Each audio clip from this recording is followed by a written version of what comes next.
We recording with you. Today's episode features Shy. Say hello. She don't bark. Damn. I know, she don't bark. Hey, what's up, you guys? It's your girl, Shirley Doy. And Ciroc Obama. It's your audio besties here, and this is Not That Podcast. Not That Podcast. Every Tuesday, we're sharing personal stories and giving advice On mental wellness, sexual pleasure, relationships, and pretty much whatever the hell we want. Be sure to follow us and subscribe to stay in the know. If you like what you hear, leave us a review. Please. Thank you guys for 100 views, 100 listens, 100 plays, 100 followers. 100 followers. But we need 100 subscribers to match it, because right now it don't match. No, it doesn't make us feel good. Like we're missing, and like everything needs to be even, and there's a little unevenness here. Yeah, but we appreciate you nevertheless. We love that you guys like us this much. And also, thank you to the Spotify followers. We got 21 followers on Spotify. 21. Can you do something for me? Hey. Shout out to y'all for fucking with us on Spotify and becoming members of subscribers. Y'all part of the tribe. Yeah, and now we can search the podcast. When we first... They did not want to populate us. They were like, no, you need some SEO. Yeah, when we first tried to search the podcast, we could not find it. But now we can't find it. They recognize us. Yeah, oh, we have 4 now. Big shit. Don't let me don't get it twisted. We do this for the views. Just in case you didn't know. Just in case. We do this for... We talking to you at home. You. Yeah. You know who you are. We don't get it confused. Don't think that we're doing this for nothing. We're doing it for the views. For the views. We're doing it for the views. We're doing it for the clout. For the clout. We're doing it for the follows. For the follows. We're doing it for attention. Like stop tripping when you think they're just doing this for the views. We absolutely are. Thank you for recognizing. Because like, why else would we like drop a podcast if we didn't want people to listen or view it? No. Like, it's just for us to listen. I have my stories for that. My stories is for me. My stories are for me. Close friends are for me. Close friends are for me. Yeah. But YouTube, I do it for the views. We do this for y'all. For you. You might be angry whether you like it or you don't like it. And I'm gonna start a series on my TikTok. Mm-hmm. There's a lot of like content creators that like to give tips, and so I want to give content consumers tips because it seems like they don't understand. Tell me a little bit more about this. Consumer tips? Okay, so what's the issue? What's the problem? Okay, so I feel like the content consumers, like the people who don't make content for consumption, they have this misconception about how things end up on their algorithms, the options that they have to prevent these things to get on their algorithms. Right. There's several different tools that I think that they're missing out on, like the block, the not interested. Right. You know, things like that. And then they're also sabotaging their own experience by commenting on things that they don't like, which then brings up more things that they don't like. And so I wanted to start a series to help content consumers consume the content that they want. Wow. You are doing the Lord's work. I have to. Somebody has to, because every time I scroll, it's content creator. We need something for the consumers. The consumers. Are you a content consumer? Mm-hmm. Are you tired of seeing things on your algorithm that you don't want to see? Well, my name is Ciroc Obama, and I provide content consumer tips. Listen. Yes. I don't see things on my page that I don't want to see. Right. I would say that I'm a professional content consumer. I'm a professional. I know that's right.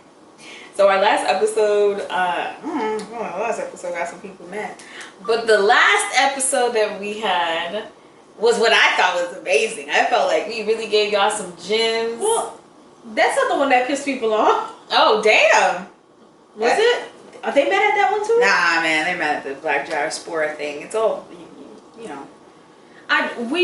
Another thing, we are not educators. We were talking about a subject that we saw. Just found out about. A reaction, and we learned something else. We learned something new from our previous episodes. If you haven't listened, go check out the Black Diaspora Awards. Mm-hmm. We learned a lot. And people were upset that we were learning something new and had an opinion about something new that we learned. Yeah, and we weren't educating you guys on whatever the ADOS. I hear it all the time, but You've heard it all the time? That's the first time I heard it. When you're on Tumblr, people are very passionate on Tumblr and Reddit, so these words come up very often over there. So I just didn't know. I would just exclude myself from the conversation. So what is ADOS? And that's good content consumer. Yeah. Exclude yourself. Exclude yourself from conversations that you have no idea about. I don't know what this is, and I don't care to know what this is, so I'm going to exit the content that I see. Look how easy that was. And move on. Sometimes it's because you just don't know. Right. But we were not trying to educate you guys on what the movement is. We just happened to see that there's a random movement going on that we were not aware of. So we were not trying to educate you. We were trying to entertain you with the information that we had just gotten and give you guys our reactions. So please don't look to us as the go-to people on Diaspora Awards. We're just consuming. Yeah. We were like, what is this? She brought it to my attention. She looked it up. She gave me the definitions. I gave my opinion based on the definitions and kept it pushing. Nowhere did we say we are experts on FBA, ADOS. We didn't say. However, thank you for bringing it to our attention, and we're going to do research on it. Maybe we'll do an episode about what we discovered on ADOS.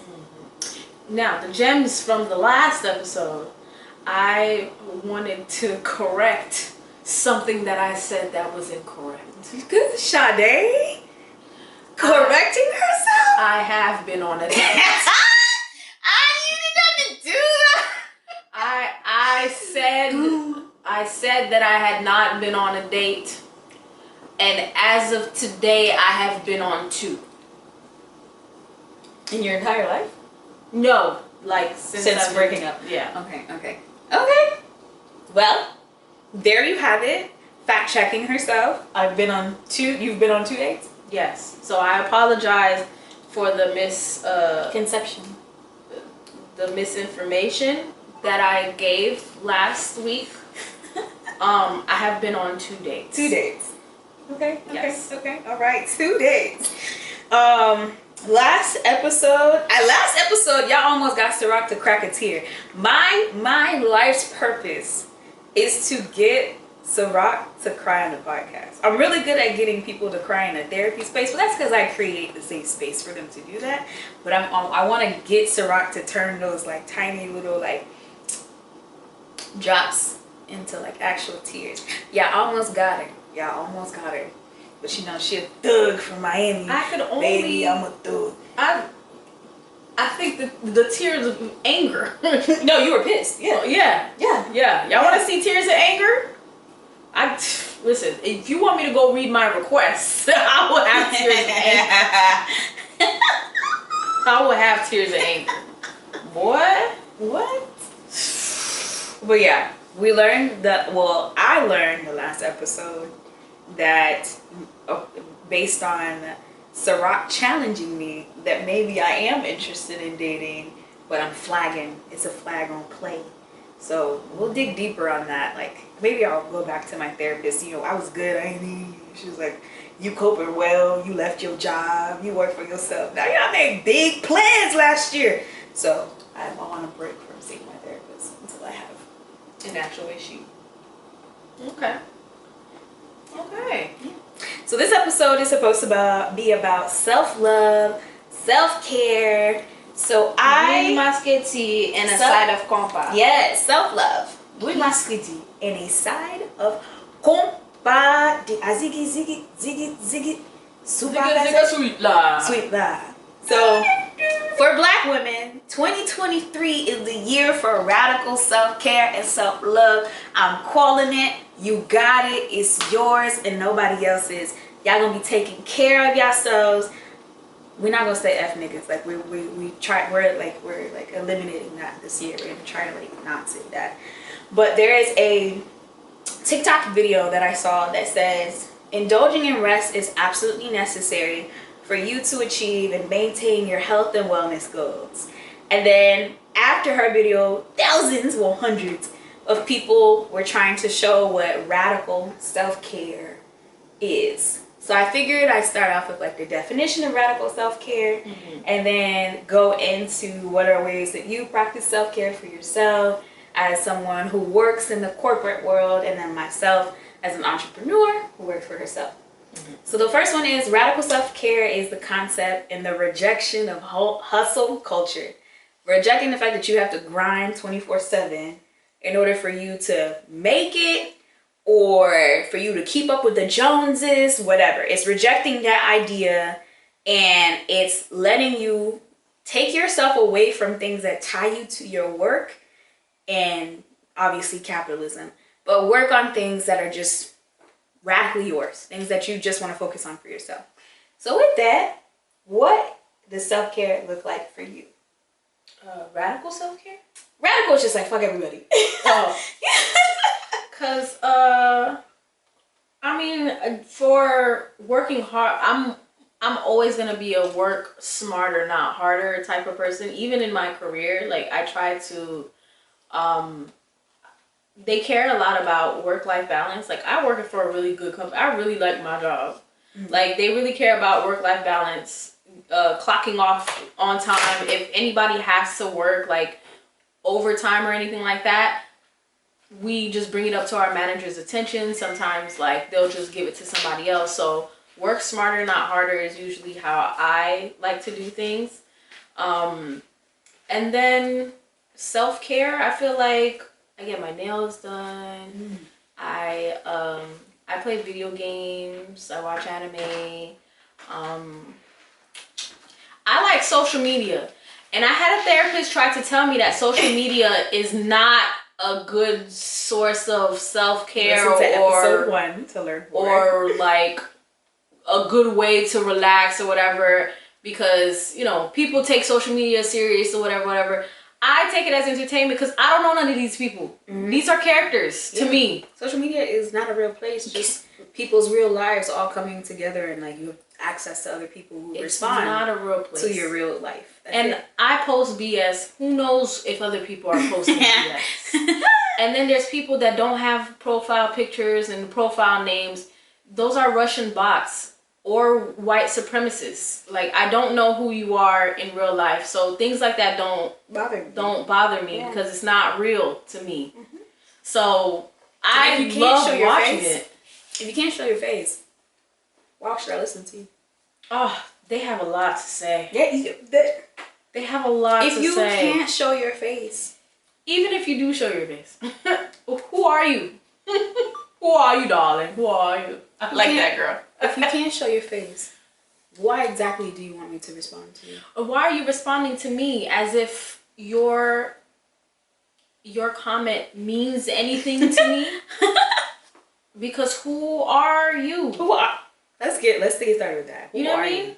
Like you have a dog as your profile picture. Why would I listen to a dog named user 76834 You didn't even take the time to create a username.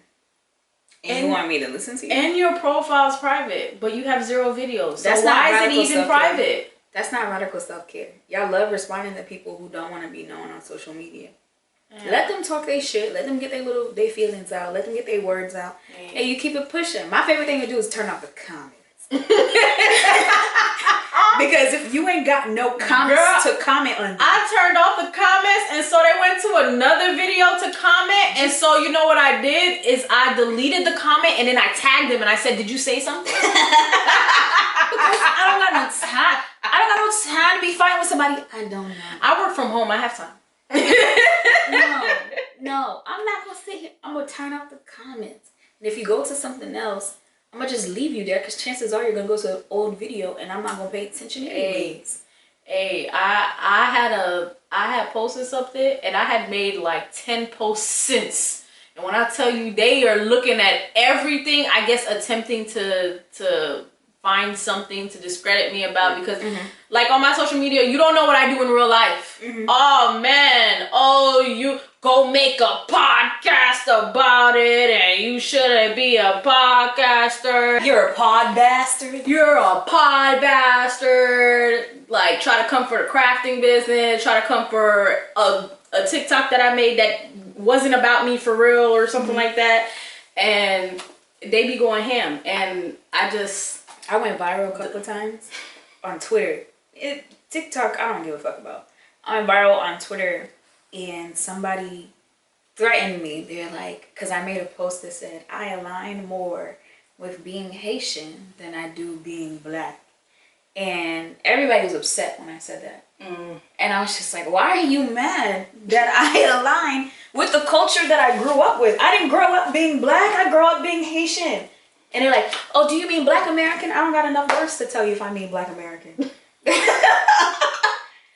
I would like, for your self-care, for you to stop worrying about other people's opinions on their own life. It's my page, my life, my thoughts, my point of view. And you get mad because I feel the way that I feel. And that you want to correct me because you don't want other people to have the same thoughts as me. Or you feel like my opinion is invalid. Fais video pao. Do your own. Make your own video. Say that you feel more black American than you do. But you're not posting nothing on your page. But you're going on my page. Leave us alone. So this person says to me, they send me a DM and they're like, oh, take this. And it was a post from 2018. I went viral 2020. They talking about a post that I made in 2018. So this person legit went on my account. That's what they do on Twitter. To find something to say and say, oh, if you don't take this down, I'm a blast you on my on my page with 22,000 followers. I was like, what is that gonna do to me? I was so in shock that this person tried to bully me. Tried to blackmail you. And blackmail me into deleting a post about my opinion on my life because they think that I care about their 22,000 followers. So what?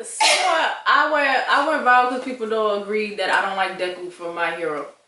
And somebody went on a post like 10, 15 posts later talk about some turn on the comments. Because your opinion is wrong. Turn on the shares. And what? This is my page. I don't understand why. I would never go into somebody else's comments. That's probably why I don't engage on social media. Yeah. Because you will not find me going on people's social media accounts and telling them how to fucking think. Because you have a different worldview. You grow up in a different space from me. You have such a different perspective. I may share my thoughts. I may be like, oh, this is my thoughts on it. Mm-hmm. That's it. I'm not going to sit here and cuss you out. Threaten you, telling you that you need to off yourself and you need to do this and you shouldn't be online and you shouldn't have an opinion. Like, all of that does not make any sense to me. And it's all fake to me. Like, I don't know who you, like, how can I take you serious? It's Russia. The Russians want to take Russia. over TikTok. Yeah, it's Russia or China. Yeah, I mean, yeah. I think more Russia than China. Because Russia was messing with the elections. And they're messing with the healthcare system. Yeah. They shut down the hospitals. So all you bots are basically Russian to me. if you're a Russian listener, don't come for us, please. Oh. Because y'all are a little ruthless. I feel like you would shut down our entire podcast because we talking about y'all. Facts. It's not us. Donald Trump said it was y'all. Yeah. Yeah. And we don't support Trump here. Yeah. Also, this is entertainment. Let me reiterate that because apparently people be mad when like you're trying to entertain. even if you're trying to, even if I'm educating you, the education system is based on 100,000 people's perspectives on different subject matters. How many mathematicians have invented theories to solve one equation? Billions. How many therapists have provided an intervention to help with the human mind? There's like 18 interventions. I'm starting to think, what if Einstein had a TikTok or a Twitter, and he was like, "Yo, I think we got a thing called gravity in this bitch," and people are like, "No, kill yourself." Gravity doesn't exist. The world is actually flat. Turn on your comments. The world is flat, not round. Imagine if that actually happened today. I'm sure. And we were trying to dispute whether the world was flat or round, and everybody thought that the world was flat. I hope they are the people that made those theories are as arrogant as Elon Musk. They need to be. Because Elon don't give a fuck what y'all got going on either. And everything that he says is true, and whatever you say is not. Yeah. Because Elon is the richest man in the world. Like, yeah, so what y'all gonna tell me? Like you make $38,000 a year with your opinion. But broke people be mad when people have more money. Then it's not about the money anymore. It's not about the money anymore. Yeah, because when they come at me, they think I'm a podcaster. They think I'm not making any money.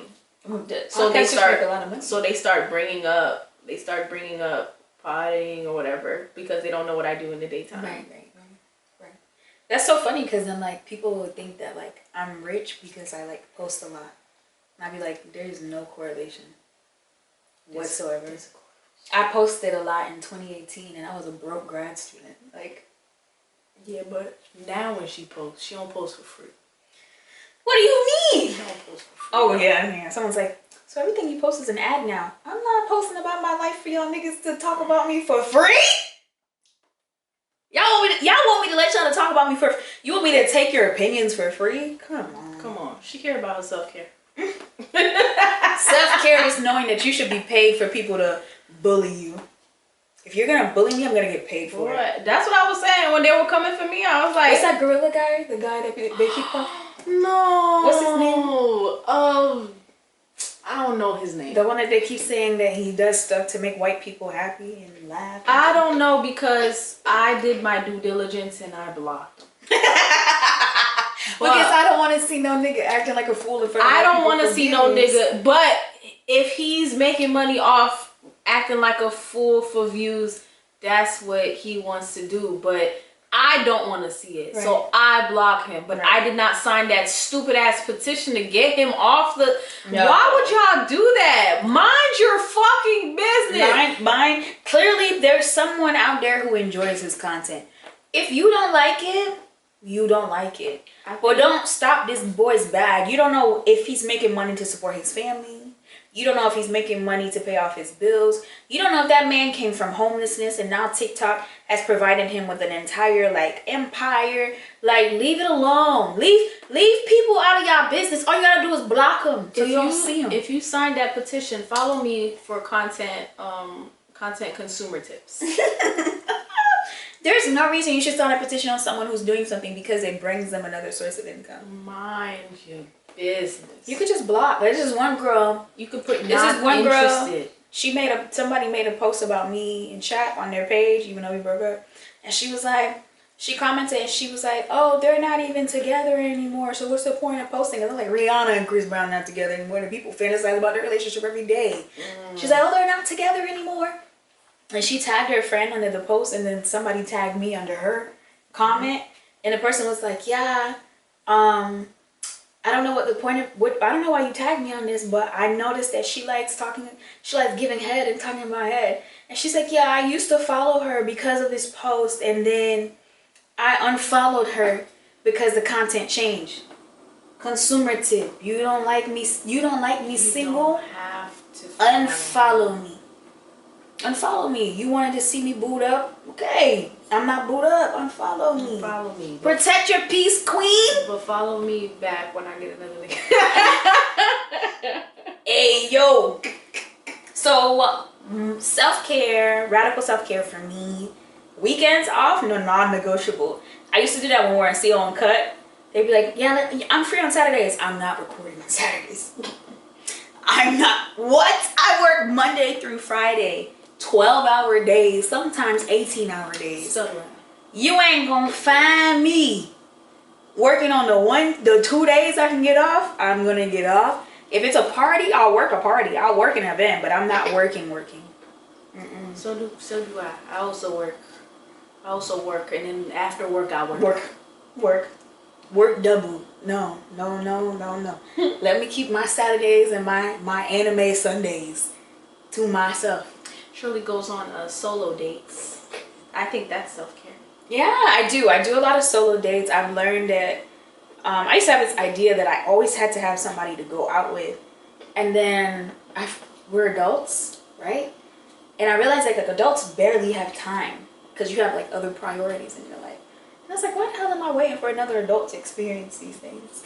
Like, I like museums. My friends keep going to clubs. I'm like, I'm just gonna go to the museum by myself. I hate the club.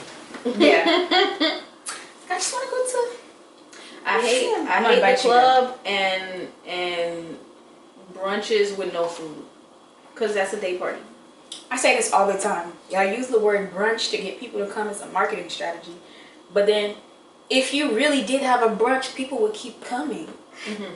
So now you got people coming who know it's not a brunch, and they never gonna come again. And now it don't feel like self-care day for me. Now I'm stuck at a club And I'm hungry during the day. That I gotta leave or I gotta get an Uber to come drop me off food.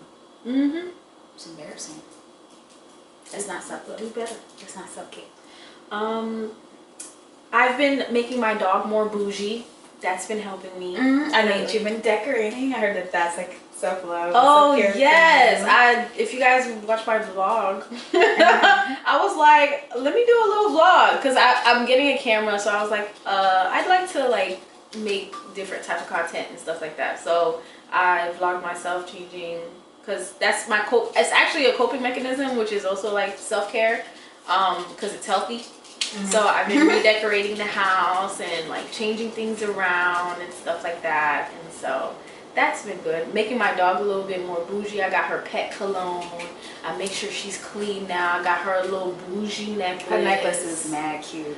With pearls on it. She looked like a Chanel dog. She's so Chanel. Cute. She's so cute. Come on. We'll probably see her in the episode that I'll put a little snippet of what she looks like. She's so cute. Yeah, Chanel cut the check and give me a actual Chanel. A Chanel necklace, a Chanel dog collar. Here she go. Get out of here. Go. Oh. She's doing that thing that dogs do when they like want your attention. Yeah, but I told her to go to bed. And now she in your bed. Cool. There's nothing in there. So, contrary to popular belief, self-love and self-care are two different things.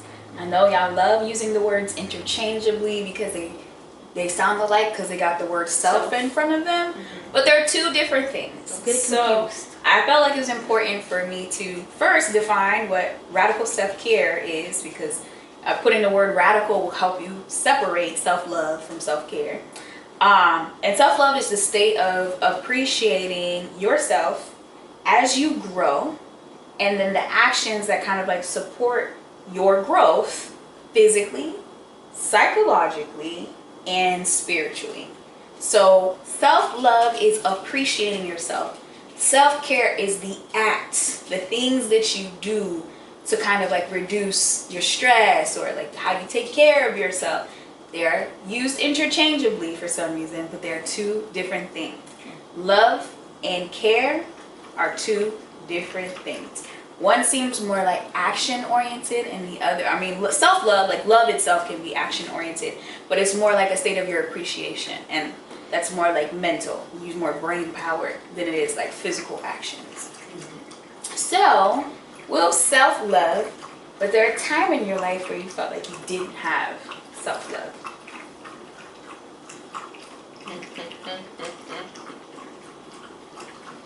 I don't know, man. I really do love myself. I feel like I didn't at one point. I feel the same. I feel like I didn't have self-love. Yeah, I was like I didn't have. I think it was like the college area, because I felt like I was okay with myself, like middle school, high school, and stuff like that, because I didn't have a hard time in high school, middle school. I know a lot of other people have been, oh, I was bullied and people call me this and people call me that. I've never been bullied. I've never been like, so it's never been challenged until maybe college.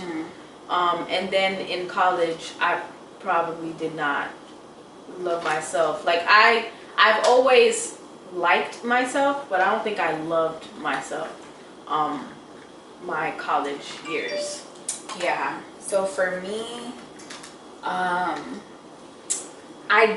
definitely had self-love in middle school, but I think that's because I was popular. And then in high school, I did become popular. It's just that when I was at home, there was nothing to make me feel loved. Like, Haitians do not show love. In whatever way their representation of love is putting food in your mouth and a roof over your head, which is fine. It's just not a healthy way of showing love. It makes things very conditional. It makes things like, if I don't have money, that means I can't provide this for you, which means I don't love you. So, or I don't love you anymore, right? So whenever money was an issue, the option of having a roof over your head and food in your mouth and clothes on your back became more like it became something that was like, you have to earn this. So you have to clean the house. So, that makes me feel like you deserve these things. So growing up, once I became an adult, not an adult, once I grew up really fast. And because I grew up so fast, it was like, damn, I really don't want to exist. I'm tired of this shit. I really want it to be gone. I was like, you guys like piss me off. All you do is like complain. I'm never doing something right. I'm going to end up like my mom. Bruh, leave me alone. So then when I got into college, I think I started to make decisions for myself, and I felt like no one had control over me anymore. And once the decisions that I made in my life were my own, and it wasn't like decisions that I made to satisfy people, that's when I was like, yeah, that's when like I started my self-love increase. And that was the day I decided to move from Palm Beach to Orlando. Once I made that decision, and I was like, I picked up my grad school applications, my applications for school, and I applied to like 12 schools, and they were all out of the city. That's when I knew that I was deciding to choose myself. And that's when like the self-love, like the confidence that people see today, that's when it like spiked. Do you think when you felt like you didn't want to be here anymore, do you feel like when people feel like they don't want to be here anymore, they don't love themselves? Because I mean, I felt like that in high school because of at home. Like at home was just unbearable, and that's something you can't escape. Like you can leave school or whatever, but like on the weekends you're stuck at home. Yeah. On vacations you're stuck at home. Yeah. So you're stuck in a situation that you don't want to be in, and I didn't feel like I didn't want to be here because I don't love myself. I felt like I do love myself, but I don't feel like I deserve to be feeling the way that I feel, and I don't want to do this anymore. No, I didn't love myself because I took whatever everybody said in, like, because I'm like an adoptive child. Like my mom was schizophrenic and I got adopted.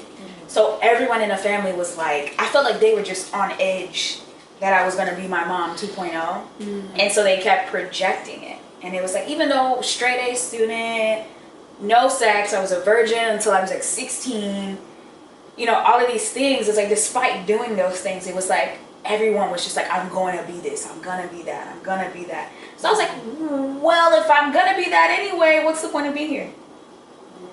What's the point? What's the point of existing? Like, you already think I'm going to fail. You already think I'm going to be like my mom. You already think I'm going to get pregnant at an early age. you already think all of these things. So it's like, bruh, I'm just gonna exit stage left. I think a lot of people feel that way. I think that's usually how things go is when people at your house or people that you care about feel a certain way about you. You'll be like, yeah, I think that you're like telling me that I might as well do what you expect me to do. Mm-hmm. And I used to get asked this question a lot, where people would ask me, you know, what drives me today? Like, it's like, oh, you're a go-getter. A lot of people find me to be successful. Mm-hmm. They're like, you know, inspirational, like all of this stuff. And I used to say that it was trying to prove my naysayers, but I don't, like today, maybe I did at that point, but then I learned that like no matter what you do, no one's going to be satisfied in your life, because once they have this idea of you, that idea of you is going to stay there. So people in my life thought I was going to be unsuccessful, like my family and stuff like that. No matter how successful I am, they're going to look for something that isn't a success. So like my aunt, for example, as successful as I am, we're talking 3 degrees. We're talking 3 degrees, certifications, publications, like all of this stuff.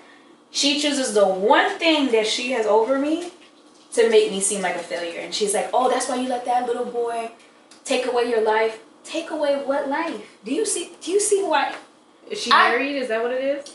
She's unhappily married. Oh.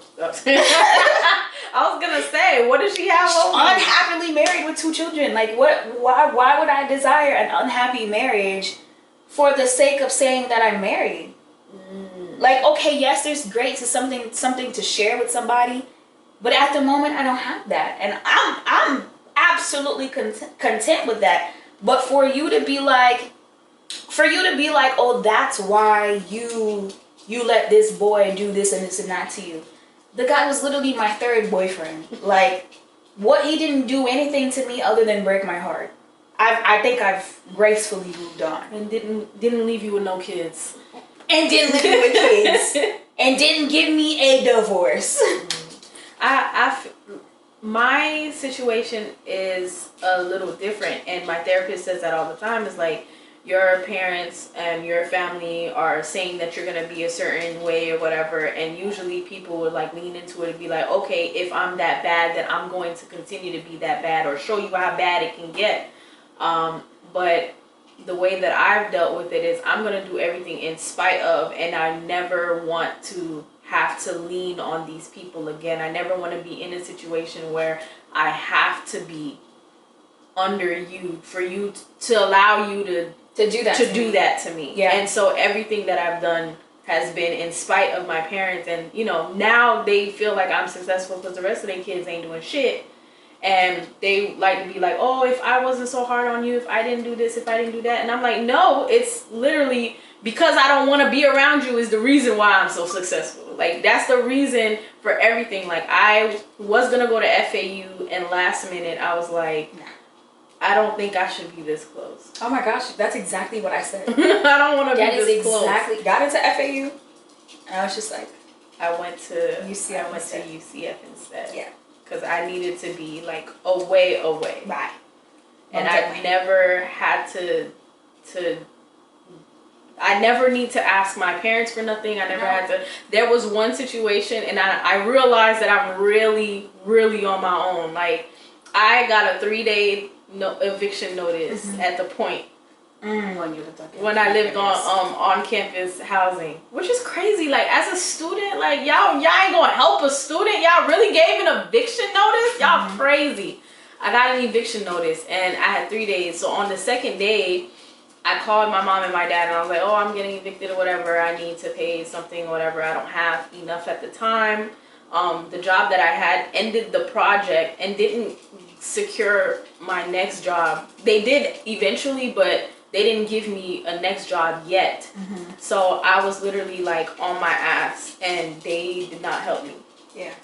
My bonus from the last job dropped on the last day, and that was the way that I was able to pay it. Yeah. But I was like, I literally cannot even depend on them if my life depended on it. Yeah.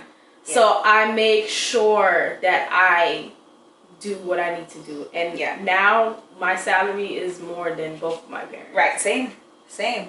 I knew I was alone on my move to Orlando. What happened? You know what? I knew I was alone the day I had applied to all of the schools, and I didn't tell anybody because it didn't seem like they cared. So I didn't tell anybody I was applying to schools. I was just applying left and right. And then I ended up getting acceptance letters to every single school. So it was like, oh shoot, like I really have to choose which one I want to go to. Mm-hmm. And my aunt, very nosy, opening up my mail. And I guess she asked my mom, and my mom was like, your aunt said that she noticed that you keep getting these school offers. Are you applying to schools? And I was like, yeah. I actually got accepted to all of the programs that I wanted to get into. And she's like, oh, that's amazing, whatever. So I was moving.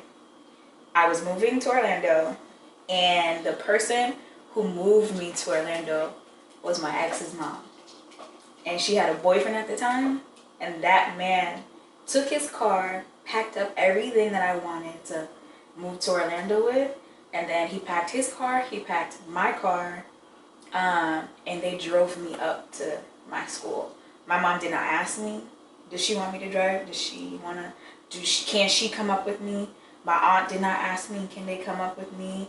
They didn't ask me when I was moving. They didn't ask me when I was starting school. They didn't ask me nothing. And I was like, wow, I'm literally moving to Orlando with $200 in my pocket. No family, but my ex's mom and her boyfriend to go to Orlando by myself to a new city, 22 years old, to go figure out life. And I was like, yeah. My cousin came with me. It was my car and my cousin's car, and she drove up with me. I had $20 because I had saved up some money, and I was staying at my mom's house until I went to college, and she kicked me out a month before I moved to Orlando. Mm-hmm. I had to use that money as a security deposit and rent a room at somebody's house until I went to UCF. But literally all of my money went to that, and I had $20 in my pocket. Yeah.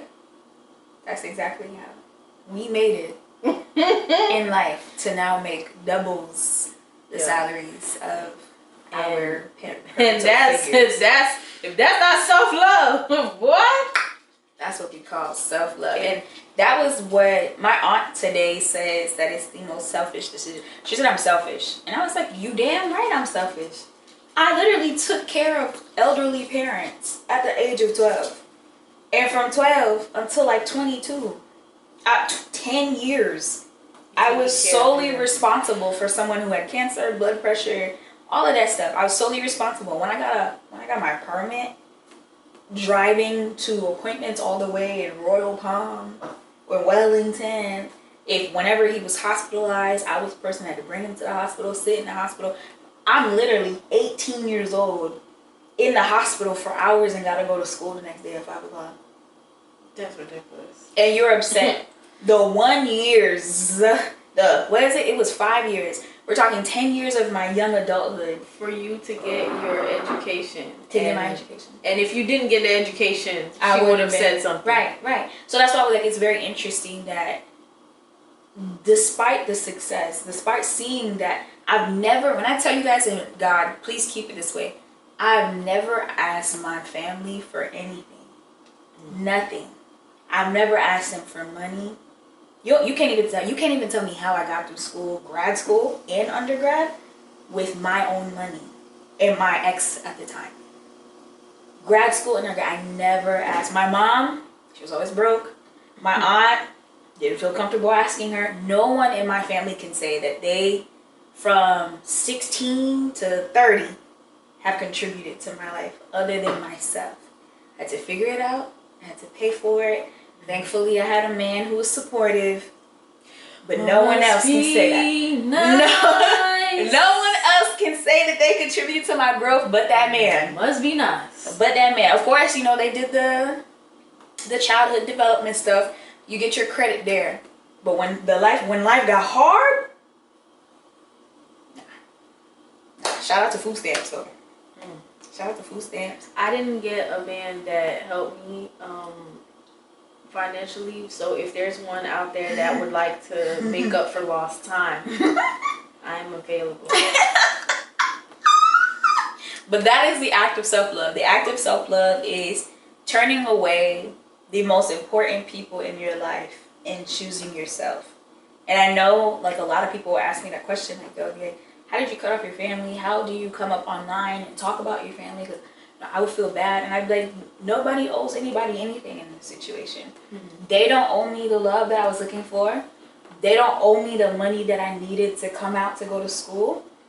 I owe myself that. Mm-hmm. And if I didn't choose to make that decision, I would not be where I am today. Mm-hmm. If I focused on what they wanted, I would have been a lista beg. That's at this point, that's what they wanted me to be. Low profile job, enough to make enough money for me to survive and not be underneath their roof. That's it. Now I make way more than I need to.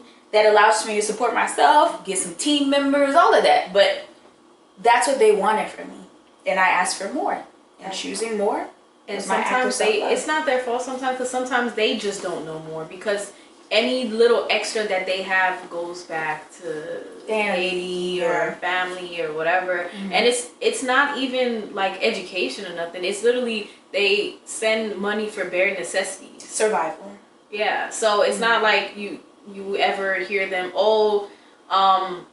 your cousin's going to college, we need to put money together to help them go to college. It's never that. It's always survival. But now we don't want to just survive. Yeah, you came into this country. For anybody who I wanted to do this thing, like notes to current immigrants from past immigrants, like people who went past the immigration process, spent their 5 years here, and now they're officially here. Mm-hmm. To anybody who comes into this country, you give birth. You birth life. And the life that you birth on this country, or the life that you bring into this country at a young age, is to protect them from the life that you have. You need to understand that once you make that decision, you cannot operate off of survival anymore. This is not survival. But that's because I feel like sometimes having a child, and that's what it sounds like to me at this point. I've never heard my parents say anything about having a child, like, out of love, whatever the case is. It's always, I always sound like an investment plan. Mm-hmm. You have a kid because then the kid can take care of you, or like send you money, or you can relax now because your kid went to college, or you don't want to be in a nursing home, you'll stay at your kid's house or something like that. It's never like I have a child and I brought this child here for them to thrive and for them to not have to deal with the things that I have to deal with. But then it seems like they just want to create the thing that I keep saying, I keep calling it generational debt. Like, mm-hmm. Instead of creating generational wealth, they literally like having kids and then have the kids take care of their rent, take care of their things. They lose their jobs and ask their kids to take care of everything, mm-hmm. Stuff like that. And I feel like that's holding a lot of us back. Yeah. The one trope of being a child of immigrant parents is being the responsibility for not only yourself, but everybody else in the family, because your sole purpose as the citizen or the person who was able to utilize all the resources of America is to pour those resources onto them so they don't have to do anything. And not just the resources, just the money. They don't care about the resources. Yeah, just give them the money to live their life. And I think I think it's unfair, but obviously they're operating off of survival, and survival. Do you think they have self-love? Do I think immigrant parents...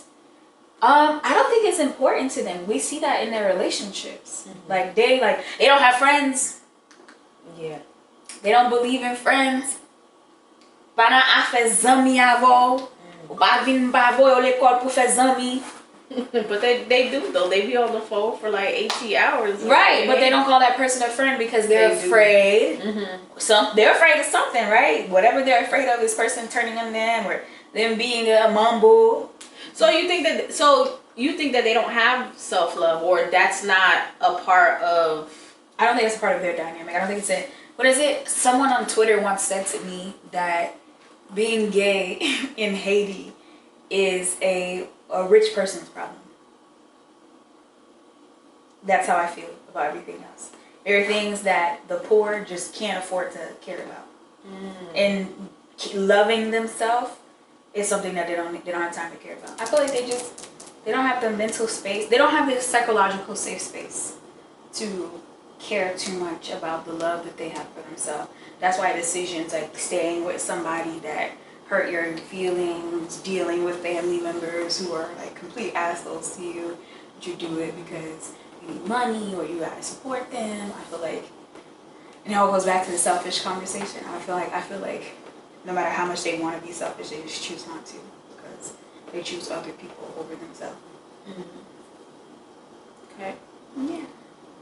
Well, this was a good self-care, self-love. I feel like we did like an intersectional review of self-care from immigrant to black to women. We did a lot. Yeah. To college. To college. Y'all, that's what podcasts do to you. They make you like get mad emotional and shit. For no reason. But thank you guys for tuning in. Yes, thank you guys for tuning in to episode 5. And we need to see 100 people Subscribe. listen to this and subscribe and follow us on social medias. And actually on Spotify, if you guys are listening to this on Spotify, if you scroll down, there's a little Q&A. So if you guys want to ask us any questions or anything like that, you can do that. You can ask us on social media or anything like that to just interact with us. Yeah, we don't like speaking to ourselves. We like talking to people. Yeah. So talk to us back. Hit us up on the hotline. Yes. DM us or use the Q&A section. Don't send us nothing unsolicited. That's a good picture. Or money. Money. Thank you for listening. New episodes of This Is Not That Pod drops every Tuesday, so keep up with us by pressing that follow button. We want to hear how much you're feeling us. So if you love the show, leave us a review. Be sure to read our show notes and tap or click around to support our sponsors.